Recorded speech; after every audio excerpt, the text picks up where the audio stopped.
नारायणसमारम्भं शङ्कराचार्यमध्यमाम् अस्मदाचार्यपर्यन्तां वन्दे गुरुपरम्पराम्।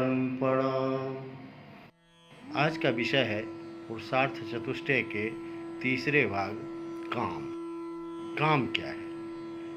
कहते हैं श्रोत्वचक्षुजिह्वाघ्राणानामात्मसंयुक्तेन मनसाधिष्ठितानां स्वेषु स्वेषु विषयेष्वानुकूल्यतः प्रवृत्तिः कामः।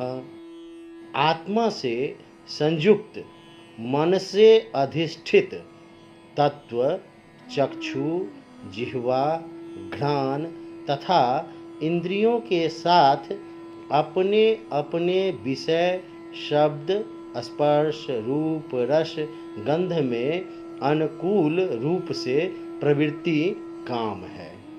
अर्थात जो यह 5 इंद्रियां हैं जिसमें अधिष्ठित तत्व है, ये चक्षु, जिह्वा, घ्राण और इंद्रियों के साथ ये शब्द, स्पर्श, रूप, रस, गंध, इनसे जो अधिष्ठित है, इनकी जो प्रवृत्ति है वही काम है।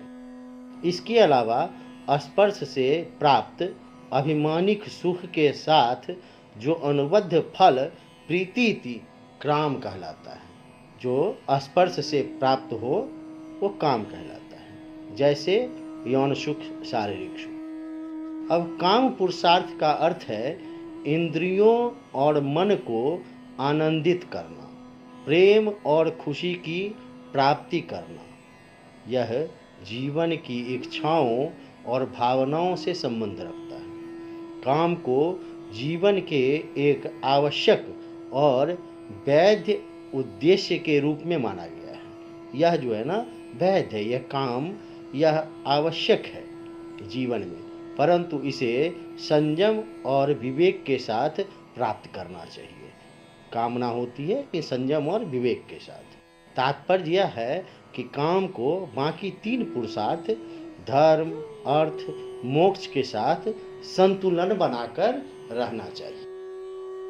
जब आत्मा की शाब्दिक विषयों को भोगने की इच्छा होती है, जब हमारी आत्मा इन शाब्दिक विषयों को भोगने की इच्छा होती है, तो उस समय आत्मा का प्रयत्न गुण उत्पन्न होता है। वह प्रयत्न गुण उत्पन्न होता है, अर्थात आत्मा मन से संयुक्त होती है तथा मन विषयों से। आत्मा मन से संयुक्त है, अंतर इंद्रिय हमारा 11वां, और मन जो है वह विषयों से। श्रोत्र, त्वचा, चक्षु, जिह्वा तथा घ्राण, ये इंद्रियां जो 5 हैं, शब्द, स्पर्श, रूप, रस, गंध से प्रवृत्त होते हैं। अर्थात आत्मा बुद्धि के द्वारा विषयों को भोगता हुआ सुख का अनुभव करता है, और जो सुख मिलता है उससे सामान्य रूप से वही काम है, उसी को काम कहते हैं। 5 ज्ञानेंद्रिय इस काम सुख में सहायक होती हैं। हमें जब घ्राणेंद्रिय से गंध की अनुभूति होती है, उससे जो सुख मिलता है वो भी काम है।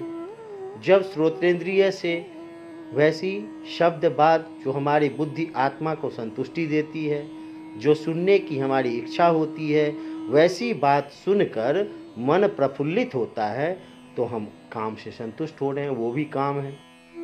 चक्षु से रूप को देखकर, कुछ दृश्य देखकर, किसी के रूप को देखकर अपने चक्षु से रूप को भोगते हैं, हमारा मन आह्लादित होता है देखकर, तो भी काम संतुष्ट होता है, वो भी काम की संतुष्टि है। जिह्वा से स्वादिष्ट भोजन, मनोनुकूल स्वाद से भी रस मिले, उससे भी काम की संतुष्टि होती है।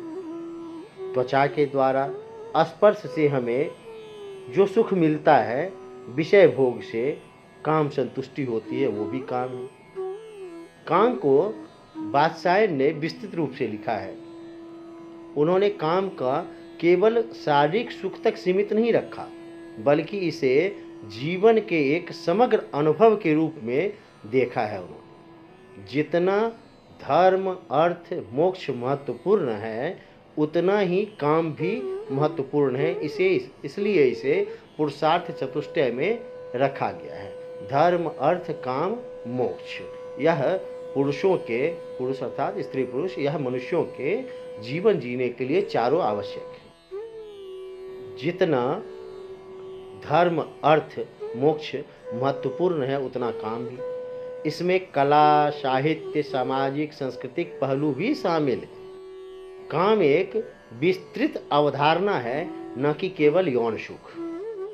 काम के अंतर्गत सभी इंद्रियों और भावनाओं से अनुभव किया जाने वाला आनंद भी निहित है, जैसे फूलों का इत्र, स्वादिष्ट भोजन, त्वचा पर स्पर्श, संगति, संत वाणी, वसंत का आनंद, ये सभी काम हैं। शरीर के लिए, जीवन जीने के लिए अर्थ का महत्व है। शरीर स्वस्थ हो तो बुद्धि काम की ओर ले जाती है। काम के बिना मन कुंठित हो जाता है।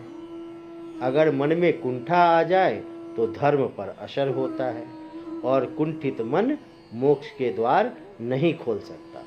इस तरह चारों पुरुषार्थ एक दूसरे से जुड़े हुए हैं। बिना धर्म के बुद्धि खराब होती है और बिना मोक्ष की इच्छा के मनुष्य पतन के रास्ते पे चल पड़ता है। इसलिए सब में संतुलन अवश्य होना चाहिए। बुद्धि का संबंध जिस तरह धर्म से है, उसी तरह शरीर का अर्थ से संबंध है और मन का काम से संबंध है और आत्मा का मोक्ष से संबंध है। ओम पूर्णमदः पूर्णमिदं पूर्णात् पूर्णमुदच्यते पूर्णस्य पूर्णमादाय पूर्णमेवावशिष्यते।